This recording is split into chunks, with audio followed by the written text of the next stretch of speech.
बात करते हैं नौकरी घोटाले को लेकर। नौकरी के बदले जमीन घोटाले में आरजेडी सुप्रीमो लालू प्रसाद यादव से करीब घंटे भर से सीबीआई की पूछताछ जारी है। पूछताछ दिल्ली में मीसा भारती के घर पर हो रही है। जमीन के बदले नौकरी घोटाले में कल पटना में सीबीआई ने राबड़ी देवी से पूछताछ की थी और इस घोटाले में लालू, राबड़ी देवी और मीसा भारती को 15 मार्च को दिल्ली की राउज एवेन्यू अदालत में पेशी है।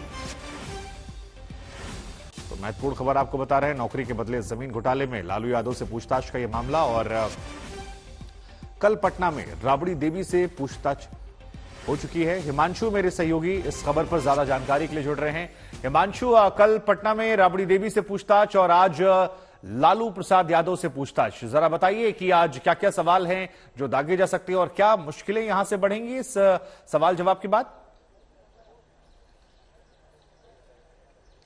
निश्चित तौर से देखिए, जिस तरीके से सीबीआई ने इस मामले में चार्जशीट तो दाखिल कर दी थी, लेकिन उसके बाद से पूछताछ का ये सिलसिला जो कल शुरू हुआ था पटना में, आज राजधानी दिल्ली में भी देखिए लगातार जारी है। ये पीछे जो आप देख रहे हैं यही मीसा भारती का सरकारी आवास है, जहां पर लालू यादव ठहरे हुए हैं जब वो अपना इलाज करा करके विदेश से आए। और यहीं पर सीबीआई की टीम सुबह तकरीबन 10:30 बजे के आसपास पहुंचती है। 7 से 8 अधिकारी थे और वो यहां पर पहुंचते हैं और पूछताछ का सिलसिला एक बार फिर से यहां पर शुरू हो जाता है। जो मेन फोकस है, देखिए जो घोटाला जब रेल मंत्री थे 2004 से 2009 के बीच, तो उस दौरान कुछ डॉक्यूमेंट्स की भी कुछ नए तथ्य सामने आए हैं, क्योंकि चार्जशीट दाखिल हो चुकी थी। 15 तारीख का समन है, जो आरोपी हैं सभी राउज एवेन्यू कोर्ट में पेश होने हैं। और उस बीच अचानक से जिस तरीके से सीबीआई की टीम एक बार फिर से तेजी ले आई है जांच में, उसे यही अंदेशा है कि कहीं न कहीं सीबीआई के हाथ कुछ नए तथ्य, कुछ नए सुराग लगे हैं, जिसके बाद इन पूछताछ को किया जा रहा है। और जो जानकारी सूत्रों के द्वारा निकल के आ रही, कुछ डॉक्यूमेंट्स की भी जरूरत सीबीआई की टीम को है और वो सीबीआई की टीम उसके बारे में पूछताछ कर सकती है लालू यादव से। और ये भी एक वजह है। इसके अलावा कुछ स्टेटमेंट जो अलग अलग रिकॉर्ड किए गए इस मामले में जब चार्जशीट दाखिल हुई थी, तो कुछ ऐसी कड़ियां हैं जो अभी मिसिंग है। तो उन सभी टूटी कड़ियों को जोड़ने के लिए ये सीबीआई की एक कोशिश है। जो नए तथ्य आए हैं उनसे लेकर के पुरानी जो इन्वेस्टिगेशन है, लेकिन आप देखिए ये मामला 2004 से 2009 के बीच का है, जो घोटाला हुआ, जो आरोप लग रहे हैं।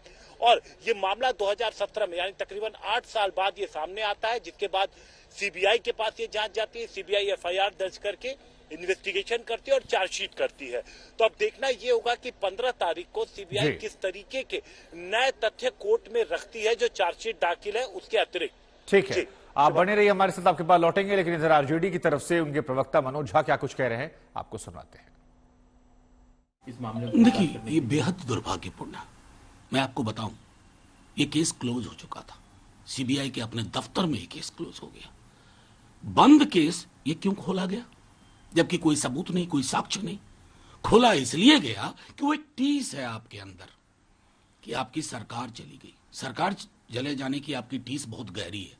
अब उस गहरी टीस का बदला लेने के लिए आप ये कर रहे हैं, एक आदमी इलाज करा करके लौटा है, इतना मुश्किल इलाज करा के लौटा है। याद रखिए, आपने इन संस्थाओं का जो चरित्र बना दिया है ना, आप भी मुश्किल में आएंगे। हमें तब भी कष्ट होगा जब आपके घरों पे छापे पड़ेंगे, तब भी कष्ट होगा। लेकिन तब भी हम ये कहेंगे, किया तो आपने ही ये शुरुआत, ये गलत है, और जो गलत है वो गलत है। तो मनोज झा को आप सुन रहे थे। लेकिन लालू यादव के मामले को लेकर अब आरोप पलटवार का दौर जो है वो लगातार जारी है। आपको सुनाते हैं क्या कुछ कहा जा रहा है दोनों तरफ से। सीबीआई के द्वारा माननीय पूर्व मुख्यमंत्री राबड़ी देवी जी से जो पूछताछ हुई है, वो रेड नहीं है, वो महज पूछताछ थी। और ये पूछताछ पूर्व निर्धारित तिथि पर आई है। तो रेड का संज्ञा देकर के कहीं कहीं मीडिया के द्वारा कंफ्यूजन हो रहा है। लेकिन जिस तरह की प्रतिक्रियाएं आई हैं, उस प्रतिक्रिया से एक बात तो स्पष्ट है कि सीबीआई को आत्ममंथन करना चाहिए कि उनकी विश्वसनीयता पर इतने प्रश्नवाचक चिन्ह क्यों।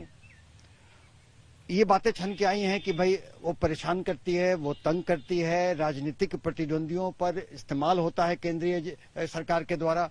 तो अगर सीबीआई को अगर इन सब इमेज से बचना है तो सीबीआई को पारदर्शिता मेंटेन करना चाहिए। अपने आप में ये मामला आईआरसीटीसी घोटाला बहुत ही दिलचस्प है। मार्च 2009 में ललन सिंह शिवानंद तिवारी ने जेडीयू ऑफिस में एक प्रेस कॉन्फ्रेंस कर इस मामले का खुलासा किया था।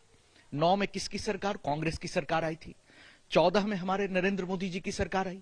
9 से 14 तक 5 सालों तक एफआईआर हो गया, सीबीआई इंक्वायरी अप्रूव हो गई और मामला कोर्ट में के परव्यू में सारा इन्वेस्टिगेशन चल रहा है।